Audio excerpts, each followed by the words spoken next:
Welcome, and thank you for joining us to discuss supporting kids as they navigate changes to social media access. My name is Kelly Boyd, and I'm a psychologist with the Department of Communities and Justice.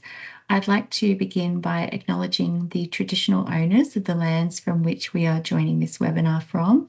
I'd like to pay my respects to elders past and present and extend that respect to all Aboriginal people joining us. As many of you know, social media restrictions for children under 16 came into effect in Australia on the 10th of December 2025. For some of the children and young people you care for, this may have been quite a significant shift and a disruption that may have felt unsettling or isolating for them. We know that for many young people, social media is not just entertainment, it's their social world, their identity space, their creative outlet, their community, and sometimes their escape. Kids in out-of-home care may already be navigating uncertainty around belonging, identity, and stability, and the loss or restriction of social media may intensify some of those feelings of disconnection for our teens. But it's also an opportunity to open the door to new ways of connecting, of building community ties, and nurturing their resilience with your guidance and support. This webinar aims to equip you with an understanding of what the changes to social media access for kids will look like, while building your confidence in supporting young people through this change. We'll explore how to support kids through the transition, how to talk with them about the changes, how to help them manage feelings of loss or frustration that may arise, and how to help them find alternate ways to connect, to express themselves, and to still feel part of a community. So, what are the changes? Age-restricted social media platforms are now required to take reasonable steps to prevent Australians under the age of 16 from creating or keeping accounts. Popular sites such as Facebook, Instagram, Snapchat, TikTok, and YouTube are among those now restricted for under 16s, while YouTube Kids, WhatsApp, Roblox, and Messenger are currently permitted.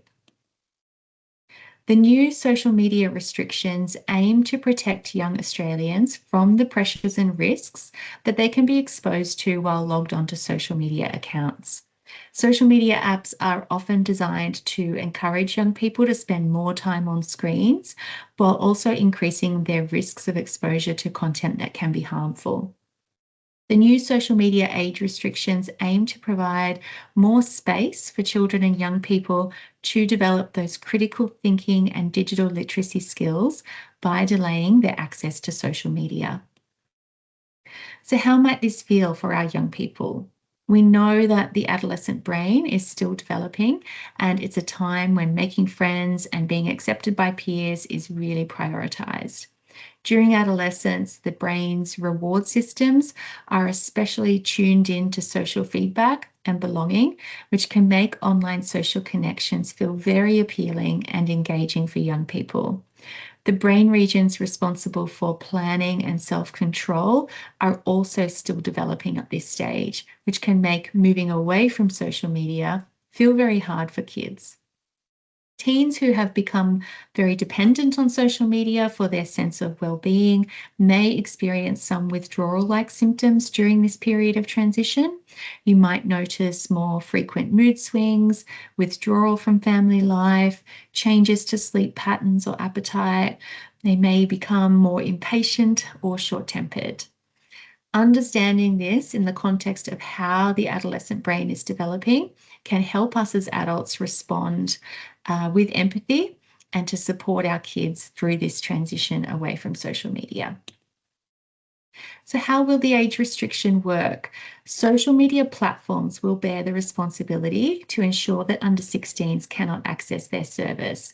They will develop their own processes for this, and they face significant fines if they are found not to be taking reasonable steps to prevent kids under 16 from opening or continuing to access accounts. There will be no penalty for children who access age-restricted social media accounts, and no penalties for their parents or their carers. So let's take a moment to reflect on how the young people that you care for are feeling about the changes to social media access. Consider what worries your kids have shared with you and what worries you may have as a carer. For some children and young people, they may be worried about losing important connections.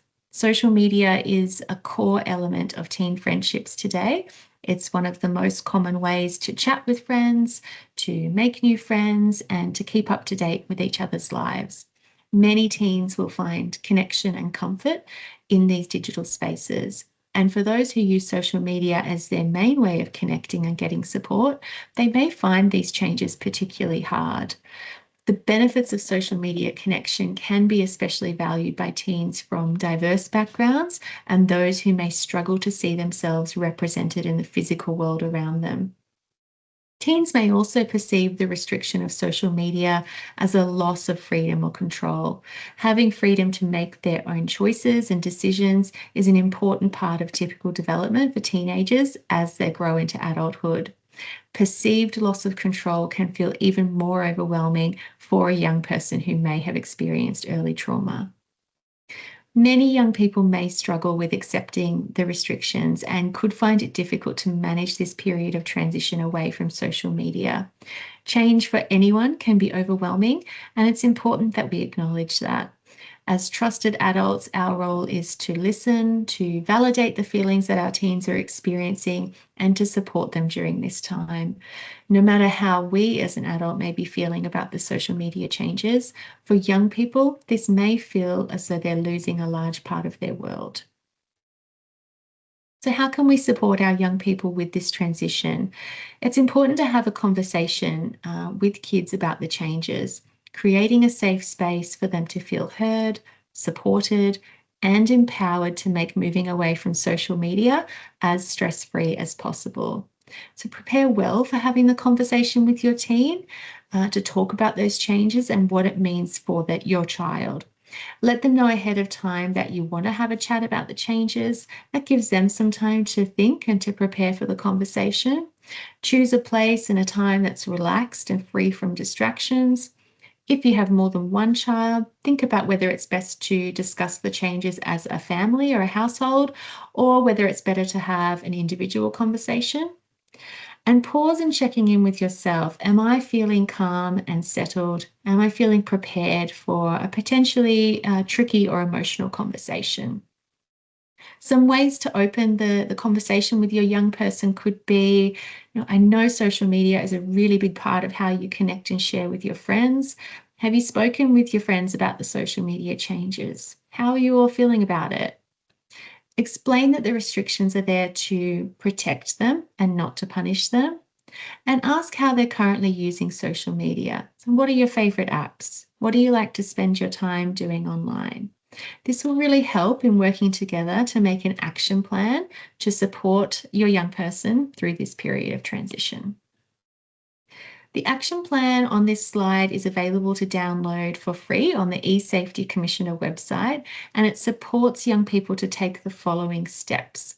Number one is making a list of the apps or the platforms that your young person has been using and helping them to think about who were the important people, or groups, creators, or services that they liked to connect with.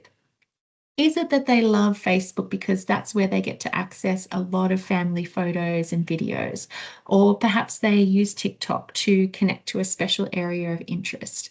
Help them to identify those important connections. The next step is to complete a data download. Now, some apps may have allowed kids to download the data they had on an app before the restrictions came into place. For others, that may no longer be possible.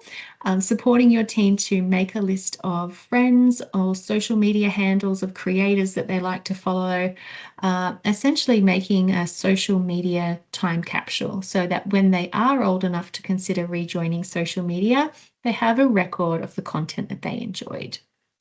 Next is finding alternate methods to maintain connections, helping young people to safely swap contact details with important people, setting up group chats somewhere else that isn't restricted to maintain those connections where possible, and looking at where they still may be able to access content that they enjoyed. So for a content creator, do they have a web page that can be accessed or a podcast that can be downloaded? Are there other channels or platforms that are not restricted? Once the changes are in place, it's important to keep checking in with your team to see how they're coping, how they're adjusting to the changes. Focus on supporting them to maintain those important connections. Encourage off screen time, so finding new activities to do together or finding ways for them to spend time with their peers, supporting them to explore a new hobby, or perhaps setting some goals for trying something new. It's also important to model healthy digital habits ourselves. Children and young people learn by watching the adults around them.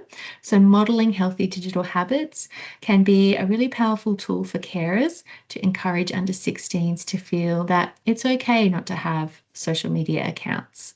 Develop some rules as a family around device use, and those rules should apply to everyone in the household.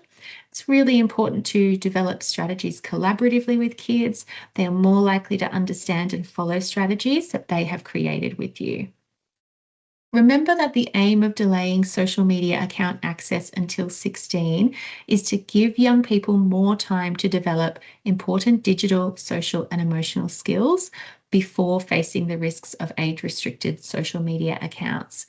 It's important not to assume that just because your teen is off social media, that they will now be safe online. We know that children are likely to find other spaces online, and the ban only covers certain platforms. So provide opportunities for children to develop critical digital literacy skills. And what that means is that young people are able to effectively assess what they are reading and seeing online and not just taking it at face value. So having internet safety and security discussions with your kids, talking about passwords, appropriate websites, safe ways to chat, sharing of information and images, talking about the importance of maintaining privacy online, not sharing your location, and asking questions. Do you know what can happen to images that you share online? How can you tell if the person that you're talking to online is who they say they are? Providing supervision for kids using devices is also really important, particularly for young children. To reduce the potential risk of harm, younger children should only be using the internet with active supervision. As kids get older, they should become more active participants in their own internet safety, and you can move into a supportive role. Upskilling kids to understand internet safety and the practical ways that they can stay safe online is vital. Even with the best planning and support, it is likely that your kids will still try to access age-restricted sites. If this happens, it's important to respond calmly and supportively. Remaining calm and approaching the conversation with curiosity rather than judgment will help kids to feel safe to come to you if they do encounter something upsetting online.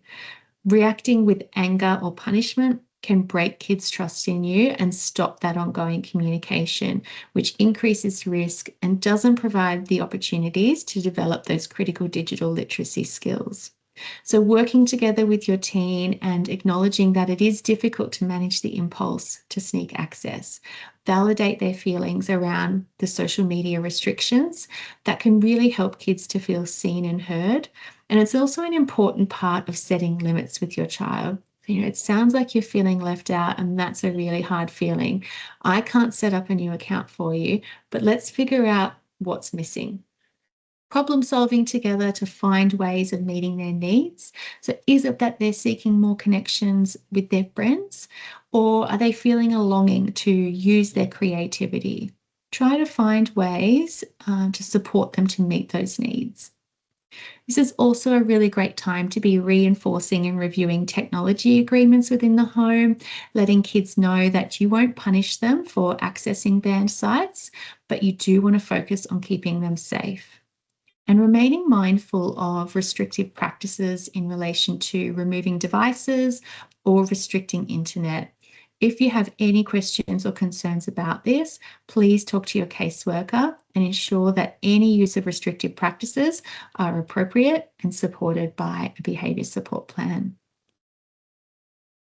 You might notice some behaviour changes in your kids during this time of transition, particularly if they have been quite reliant on social media for their social connections. If you are noticing that your child is becoming increasingly withdrawn, that changes in mood are persisting, if they're having trouble sleeping or sleeping more than usual, if there's an increase in risk-taking behaviour, or any disclosure of suicidal thoughts, please seek additional help. Talk to your caseworker and help your teen to access appropriate mental health supports. Some helpful resources for teens. Kids Helpline website has a section devoted to supporting teens with the social media changes. They have online web chat counselling or telehealth counselling available, and some really great practical suggestions for teens to support them during this change. Likewise, with Headspace, they also have specific resources on their website and web chat counselling available. 13Yarn, Beyond Blue and Reach Out also offer telehealth counselling and additional supports. For carers, the eSafety Commissioner website has a vast array of resources specific to the social media changes. We also have a webinar on the Links Training and Support website called Keeping Kids Safe Online.